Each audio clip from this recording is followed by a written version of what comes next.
3 Papa John cups, because you always got to thank the sponsor, and 3 little silver balls. And it's balled up aluminum foil because I'm poor and can't afford real silver, but we'll just have to make do.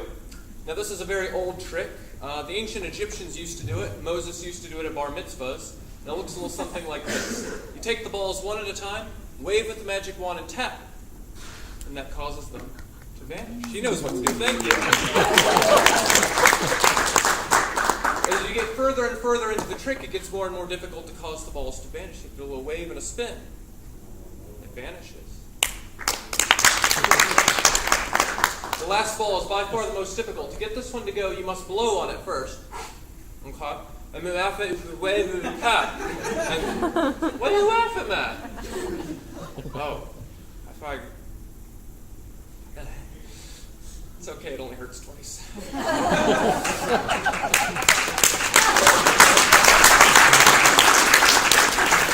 But this is in fact a magic show, and the show must go on. So with a little wave and a tap, all of the balls will reappear underneath of the cups. Just like that. Thank you.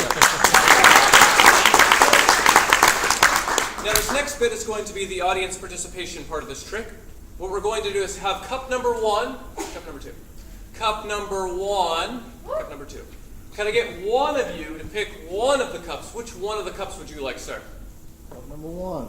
Thank you.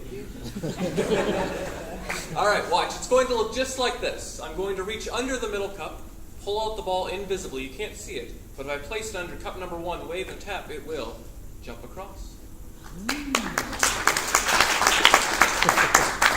Now, you may have thought I was manipulating your choice there. That was a little unfair. So I will show that if you had said cup number 2, it would have looked exactly the same. I would have reached under the middle cup, pulled out the ball invisibly, and invisibly placed it under cup number 2 with a wave and a tap. It will jump across.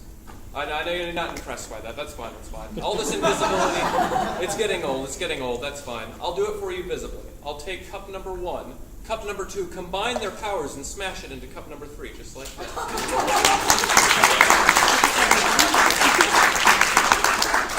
Now you see this works because these cups, they sound solid. They look solid, but there's a spot right about there where things will slip through once. Yeah, that one wasn't serious. Don't get too impressed by that. All right. I know what the problem is. I'm asking you to keep your eyes on 3 balls, 3 cups, and 1 hooligan, and that's just way too much. So we're going to cut a couple of balls out of the game to make it a little bit easier to follow. But we're not going to get rid of them all because then there's no game left to play. So we're going to leave that one right there in the middle. Remember that one for later. However, that doesn't explain why there still happens to be a ball underneath of that cup. That's a little bit strange, I'll have to admit. Now you can see. Now see, oh, he's smiling. He knows what he caught me. He knows what it is. You see, I'll go. If anyone hadn't seen it, I'll go ahead and explain it. What I'm doing is I'm waiting for the entire audience to blink. Well, really, it's true. When you all blink at once, I can place the ball and make it look like it's in my pocket, but really just keep it over here in my hand. I practice it a lot. Yeah, no, it's great. Now look, the way to get under the cups, don't tell anyone about this, but what you do is you hold it in your pinkies like this. It's called a finger palm. And you put it on the table behind the cup. Then all you have to do is pick up the cup real fast, and it looks like it comes from underneath. It's a very striking and startling illusion. If you slow it down, it looks like this. It looks like you take the ball. It looks like you put it into the pocket, but then all you have to do is reach and pick up the cup real fast, and it looks like the ball comes from underneath the cup. Like I said, it's a pretty good illusion. Thank you. All right. How many were under this one again in the middle? Yeah, that was a long time ago. It's actually 2. I was cheating. That's fine. There we go. Now, this is going to be interesting. Watch. If we take those 2, wave and tap, how many do you think are under there now? 3. 3? All right, yeah, she's seen this one before, haven't you? That's fine. No, I just guessed. Just guess. All right. Well, how about this? You cave. How about this? What if we take all 3 balls, put them away, and wave and tap? How do you think are under there now? None? That's a pretty good guess. What if it was actually a potato? Would you say? Yeah, no, that's a little weird. But you know, there's actually one here, and there's one here, and number 4 right there.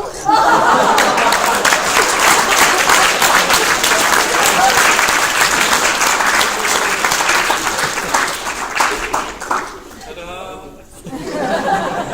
All right, I think I've got one more. I hate to interrupt the judges in their little scribbling and judging us on the paper.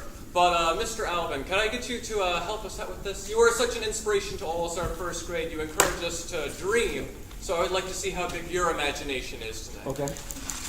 I'd like you to imagine I've got something very special here. Can you see it? Yes. Really? Okay, well, we'll go with it. This is an invisible deck of cards. I don't know if you've ever seen one of these or not. They're very rare. But if I could get you to hold that for me, please. Why don't you give him a quick shuffle, actually? Don't forget to take him out of the box, though. That's important. He's getting into it now. I like it. All right, now this is your one chance a magician's ever going to let you do this, so take your time, enjoy it. Go through the deck and pick out any card you want. It's your choice for a change. That one right there. All right, yeah. Okay, now I want you to hold it up and show the audience. I promise I won't peek. All right, everyone's seen it? Good. Now this is going to sound a little strange, but take it and flip it upside down and put it back in the deck the wrong way.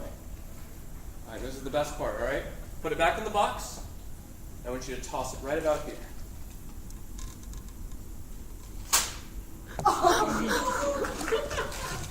Good job. I'm curious. I'm very, very curious. What card did you flip over? You need 7? Yeah, yell it out for everybody. The 8 of spades. The 8 of spades. Well, if that's the case, there should just be one card in here the wrong way. We'll go through real slow and see if we can find it.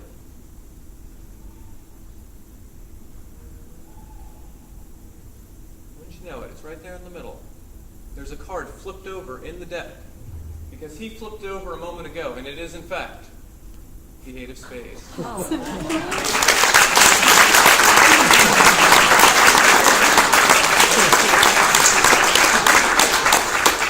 That's my show, everyone. I'm sticking to it. Thank you so much for your attention.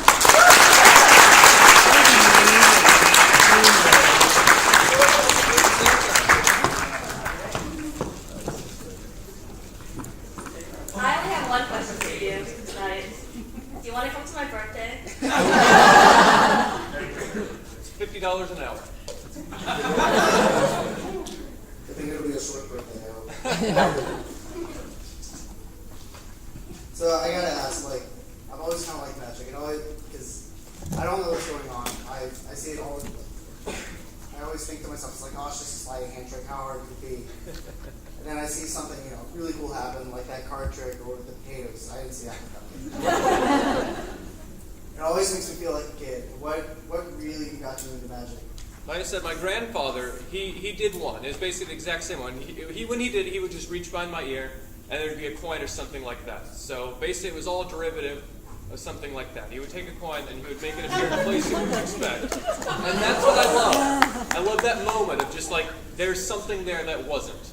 And that's what inspires all of my magic, is that moment of what can we create if we try to create something that was never there before? That explains why my shampoo is so expensive. Ladies and gentlemen, thank you very much.